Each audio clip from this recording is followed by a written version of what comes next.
ایک اس خاتون کو لے لیں، وہ خاتون جو ہے جس کے اوپر تم نے وبال کھڑا ہوا ہے جی، اس کو قتل کرو قتل کرو، بڑے بڑے ملاٹے، بڑے بڑے ملا، مذہب کے ٹھیکیدار، وہ بھی نعرے لگا رہے ہیں قتل کرو قتل کرو، پھانسی دو پھانسی دو۔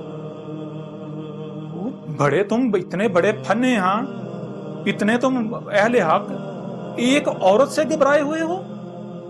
ایک عورت کو قتل کرنا کہ کیا تمہاری عقل مات ماری گئی تمہاری؟ اتنے بڑے تم اہل حق، کہاں گئی تمہاری مردانگی؟ ایک عورت جو ہے، اور عورت نے کیا کیا؟ اب جب جیسے تم کہہ رہے ہو کہ بھائی جو جس پر ہم نے اپنے واحدات کو پایا، جو نسل در نسل چلا ہے وہی حق ہے، ہم اس سے ہٹنے کو تیار نہیں ہیں، تو کیا عیسائیوں کا پھر اس بنیاد پر حق نہیں ہے؟ انہیں بھی حق حاصل ہے، جیسے تم کر رہے ہو وہ بھی اسی طرح کر رہے ہیں۔ اب ذرا غور کرو، ذرا غور کرو، اگر کھیتوں میں کام کرتے ہوئے ایک عیسائی عورت اپنی بچی کو پانی پلا دیتی ہے مسلمان عورتوں کے کسی برتن میں گرمی کی وجہ سے، اور مسلمان عورتیں اسے گالیاں دیتی ہیں، برتن کو توڑ دیتی ہیں کہ تیری جرت کیسے ہوئی کہ تو عیسائی جو ہے اتنی پلید عیسائی ہو۔ آپ کو پتا ہے پاکستان کے پنجاب کے اندر جو عیسائی ہیں ان کو چوڑے کہا جاتا ہے۔ عیسائی جو ہے اس کو برتن کے قریب کسی نے گزرنے دیا جاتا۔ عیسائی اگر کسی برتن کو ہاتھ لگا دے وہ برتن کو مسلمان استعمال نہیں کرتے۔ جائیں پنجاب کے اندر سے جا کے پوچھیں، جائیں پنجاب کے جتنا بھی جو ہے وہ دیہاتی ایریا وہاں سے جا کے سوال کریں، پوچھیں عیسائیوں کو تو محلے کے اندر نہیں رہنے دیا جاتا، عیسائیوں کو تو گاؤں سے باہر جو ہے وہ رہنے کی بھی اجازت نہیں دی جاتی۔ عیسائیوں کو تو چوڑے کہا جاتا ہے، اور عیسائیوں کو اپنے برتنوں کے قریب نہیں سے گزرنے نہیں دیا جاتا۔ اگر عیسائی کسی برتن کو ہاتھ لگا دے تو وہ برتن پھینک دیا جاتا ہے، اس کو برتن کو 100 بار دھوتے ہیں، اس کے اوپر کلمے پڑھ کے اسے پاک کرتے ہیں۔ اس عورت نے اپنی بیٹی کو پانی پلا دیا، گرمی تھی، ظاہر بات ہے اپنا اس کے پاس پانی ختم ہو گیا، اس نے اپنی بیٹی، اس کی بیٹی پیاس سے گرمی کی شدت ضرور ہے، اس نے اپنی بیٹی کے بچی کی چھوٹی بچی کو پانی پلا دیا مسلمانوں کے گلاس میں، تو کیا ہوا؟ وہ عورتیں اس کے اوپر ٹوٹ پڑی، تیری جرت کیسے ہوئی؟ تو ایک عیسائیہ ہو کے ہمارے گلاس میں تو نے ہمارا گلاس پلید کر دیا، تو نے ہمارا پانی پلید کر دیا، اب ہم کہاں سے پانی لے کر آئیں گے؟ ہم تیرے لیے لے کر آئے تھے، اتنی گرمی میں ہم پانی لے کر آئے تھے، ہم تو یہاں فالسہ اکٹھا کرنے آئے تھے، ہم نے تو پانی لے کر سارا دن ہم نے اس پر گزارا کرنا، تو نے ہمارا پانی پلید کر دیا، تو نے ہمارا برتن پلید کر دیا، ہمارا ایک تو پانی ضائع کر دیا، پانی پلید کر دیا، دوسرا ہمارے برتن پلید کر دیے، تیسرا ہم گرمی سے یہاں مریں گے تیری وجہ سے، ہم اگر یہاں کام چھوڑ کر جاتے ہیں ہماری جو ہے وہ دہاڑی جو ہے وہ ضائع ہو جائے گی، تیری جز کیسے ہوئی؟ اس کو گالیاں دی، اس کو یہاں تک تھپڑ مارے، اور اس کے بعد اس عورت نے کیا کہا؟ اس عورت نے صرف یہ کہا کہ کیا تمہارے نبی نے یہی تعلیم تمہیں دی ہے؟ یعنی کہ تم جو کچھ کر رہی ہو پھر یہی تو تمہارے نبی نے کیا ہے نا؟ تو سچی تھی وہ۔ اگر یہ کردار، اگر خود کو مسلمان کہلوانے کو یہ کردار ہے، ان کا یہ کردار ہے، تو پھر یہ کردار کس نے سکھایا ہے؟ آپ کیا کہتے ہو؟ آپ کہتے ہیں محمد ہمارا رسول ہے، تو رسول کیا ہوتا ہے؟ رسول میں اللہ کہہ رہا ہے رسول میں تم کو کیا کرنا، اس کو ہنسنا جو ہے اخذ کرنا ہے، جو رسول نے کیا جیسا رسول نے کیا وہی کرنا ہے، ویسے ہی کرنا ہے۔ تو اگر جو ہے تم یہ کرتے ہو تو تم تو لوگوں کو، دوسری اقوام کو، دوسرے مذاہب کو، دوسرے کہہ رہے ہو کہ دیکھو ہمارے رسول نے ہماری یہ تربیت کی، ہمارے رسول نے ہمیں یہ تربیت کی ہماری۔ اب وہ یہ نہ کہتی تو یہ اب توہین رسالت ہو گئی؟ سب سے بڑے مجرم تم لوگ ہو، سب سے بڑے توہین تو تم کرتے ہو، سارے کے سارے ملا اکٹھے ہو جو تم لوگوں نے یہ جو توہین رسالت کی ہے نا، توہین رسالت کی سزا، گستاخ رسول کی سزا سر تن سے جدا، گستاخ رسول کی سزا صرف موت۔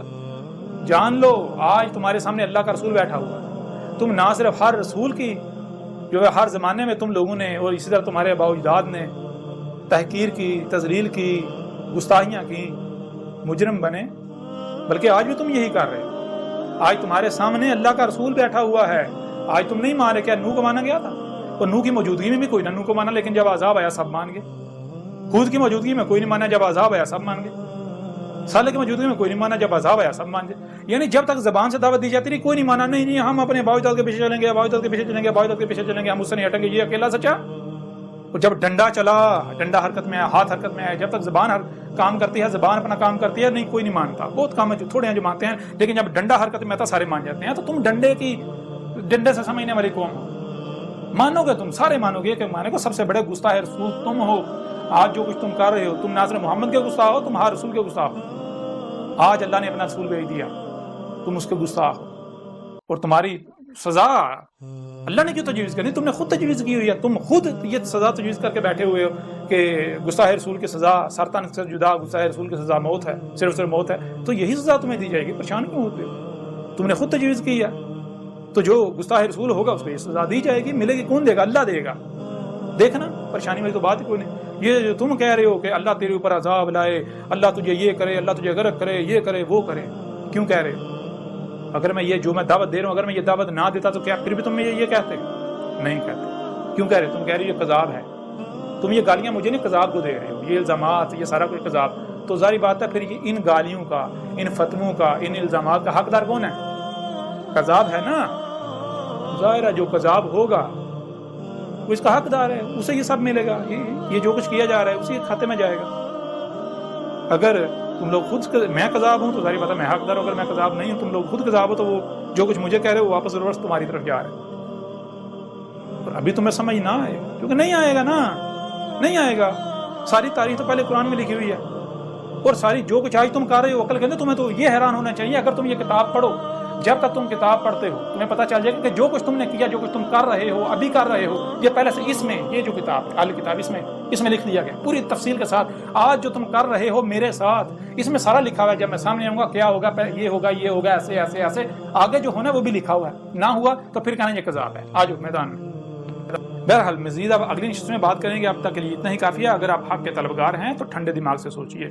اگر آپ میری بات سنیں گے، اگر اس دعوت کو سنیں گے، سمجھیں گے، تو میرا کوئی فائدہ نہیں ہے، میرا کوئی نقصان نہیں. میں نے آپ سے کوئی اجرت نہیں طلب کی، میں آپ سے کوئی چندے نہیں مانگ رہا. مانیں گے آپ کا اپنا فائدہ ہے، نہیں مانیں گے آپ کا اپنا نقصان ہے. مجھے کوئی فائدہ نہیں ہے، میرا نہ کوئی فائدہ ہے، میرا نہ کوئی نقصان ہے. اگر میرے ساتھ دشمنی کریں گے تو مجھے الٹا فائدہ ہے. میرے ساتھ جو دشمنی کرے گا میرے ساتھ تو مجھے الٹا فائدہ ہے. میرے درجات بلند ہوں گے، مجھے اور کیا چاہیے.